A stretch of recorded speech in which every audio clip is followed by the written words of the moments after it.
Hello বন্ধুরা, তোমরা কেমন আছো? আমার এই চলছে মোটামুটি। তো আজকে ভাবছি একটু হাঁসের ডিম করব। তো চলো তোমাদের সাথে শেয়ার করি কেমন করে হাঁসের ডিম করি। এই যে হাঁসের ডিমগুলো আমি সেদ্ধ করতে বসিয়ে দিয়েছি, সেদ্ধ হচ্ছে। এটা হাঁসের ডিমটা আমি ভালো করে জল দিয়ে ধুয়েছি, ধুয়ে নিয়ে তারপরে একটু নুন দিয়েছি, এই জলের মধ্যে নুন দিয়ে তারপরে সেদ্ধ বসিয়েছি। তো ডিমগুলো সেদ্ধ হোক, তারপরে আমি দেখাচ্ছি তোমাদের।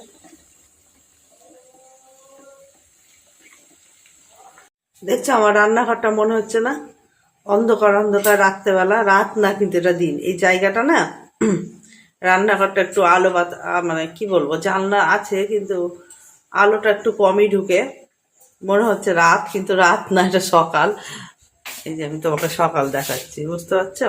এই যে এটা সকালবেলা, অন্ধকারের জন্য মনে হচ্ছে রান্নাঘরে যে দেওয়ালটা দেখে মনে হচ্ছে তেল চিটা, কিন্তু তেল চিটা না, একদম চকচকা পরিষ্কার, কিন্তু কিন্তু দেখে মনে হচ্ছে কেমন নোংরা নোংরা, কিন্তু নোংরা না, এটা কালারটা এরকম। এই যে মশলাটা আমি করব, তো আমি না বেশি রসুন খাই না। অন্য কিছুটা খাই কিন্তু ডিমে না বেশি রসুন খাই না। এই যে 4 কোয়া রসুন দিয়েছি, আদা দিয়েছি কতটা, মোটামুটি 1 চামচা আদা হবে বাটা। আর এই যে পাতলা পাতলা, এই যে বেশি না, 4 কোয়ার মতো রসুন দিয়েছি পাতলা পাতলা। আর 3টা ছোট ছোট পেঁয়াজ দিয়েছি। তো লঙ্কা, আদা আর হলো রসুন, এই 3টা একসাথে আমি বেটে নিব। লঙ্কা আমি বেশি দিইনি, কেন মনে হচ্ছে দেখে ঝাল ঝাল হবে, তো ওই জন্য 2টো লঙ্কা দিচ্ছি। আর ফোড়নে আমি লঙ্কা দিব, ওই জন্য বেশি লঙ্কা দিইনি। কেউ যদি মনে করো আরও ঝাল খাবে, ঝাল দিতেই পারে, কিন্তু রসুনটা বেশি দিও না, কেন রসুন বেশি দিলে না মানে গন্ধ করবে বেশি। এই অল্পই রসুন দেওয়াটাই বেশি ভালো, তাই জন্য আমি অল্প দিয়েছি।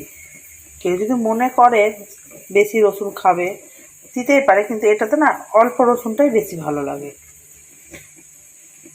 আর পেঁয়াজগুলো আমি ভাজবো তেলে।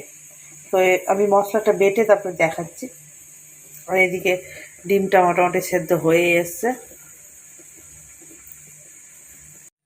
আমি শাক বা অন্য কিছুতে রসুন খাই, কিন্তু ডিমে না বেশি রসুন ভালো লাগে না, ওই জন্য কি বলবো, বেশি রসুনটা আমি দেইনি।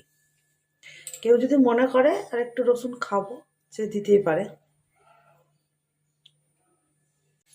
নুন আর হলুদ দিয়ে আমি এটা ডিমগুলো মাখিয়ে নিলাম। আর ছোট ছুরি দিয়ে না একটু গাগুলো একটু কেটে কেটে দিলাম, যাতে নুন আর হলুদটা ঢুকে এবং ভাজার সময় না ফাটে। আর সরষের তেল আমি বড় চামচা 2-3 চামচা তেল দিলাম। তেলটা নিজের অনুযায়ী, তেল যদি বেশি খাই তো তেল বেশি দিতেই পারে। এখন ভাজার জন্য এই তেলটাই আমি দিলাম। এই যে ডিমটা আমি ভাজতে দিয়ে দিলাম, ভাজা হোক, তারপর আমি পেঁয়াজটা ভাজবো। ফোড়নে দিলাম হলো 2-3টা তেজপাতা দিয়েছি, আর 2টো শুকনো লঙ্কা, আর ছোট চামচা 1 চামচা জিরা ফোড়ন দিলাম। এবার পেঁয়াজটা আমি দিয়ে দেবো এবার। আর এই যে মশলার জন্য অল্প একটু ওখান থেকে মানে একটু পেঁয়াজ রাখলাম, এটা বেটে দেবো, তাহলে ঝোলটা একটু গাঢ় হবে। এই যে মশলাটা আমি বেটে নিলাম সবগুলো একসাথে। আর এটা হলো 1 চামচা জিরা গুঁড়া নিয়েছি, 1 চামচা ধনিয়া গুঁড়ো নিয়েছি।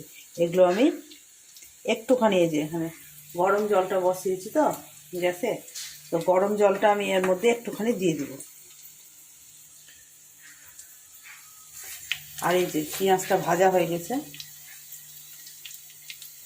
মশলাটা এই যে দিয়ে দিলাম। এর মধ্যে ছোটো চামচার 1 চামচা আমি নুন দিব, আর 1 চামচা আমি ছোটো চামচার 1 চামচা হলুদ দিব, দিয়ে এটা ভালোভাবে কষবো। যে এটা আমি কষতে দিয়ে নুন হলুদ সব দিয়ে মশলা দিয়ে সব কিছু দিয়ে এটা আমি কষছি, কষে তারপর দেখাচ্ছি কি করছি না করছি।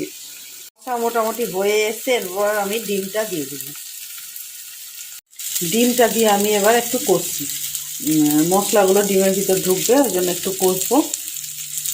ডিমগুলো, এই যে ডিমগুলো দিয়ে দিয়েছি যাতে মশলাগুলো ঢুকে, এবার একটু কষবো। কষার পর আমি দেখাচ্ছি কি করছি না করছি। কষা হয়ে গেছে, এবার আমি গরম জলটা দিয়ে দেবো এর মধ্যে। গরম জল করে রেখেছিলাম, যে এই যে গরম জল, এই গরম জলটা আমি এর মধ্যে দিয়ে দেবো। হয়ে এসছে মোটামুটি। আমি গরম মশলা আর একটুখানি মধু দিব এর মধ্যে। কারোর কাছে যদি মধু না থাকে তাহলে একটু চিনি দিবে, গুড়ই দিবে, গুড় দিবে, চিনি না গুড়। এই যে গরম মশলাটা আমি দিয়ে দিলাম, আর এই চামচার অল্প একটুখানি মধু দেবো, বেশি না। কারোর কাছে যদি মধু না থাকে সে একটু গুড় দিবে, গুড় না থাকলেও আবার চিনি দিবে। এই যে মধুটা নিয়েছি, মধুটা আমি দিয়ে দেবো এই ছোটো চামচা ভর্তি, একদম না, মিডিয়াম, যে যেমন মিষ্টি খায়। এটা নেড়ে টেড়ে আমি নামিয়ে নেব। এই যে হয়ে গেল আমাদের হাঁসের ডিমের কষা।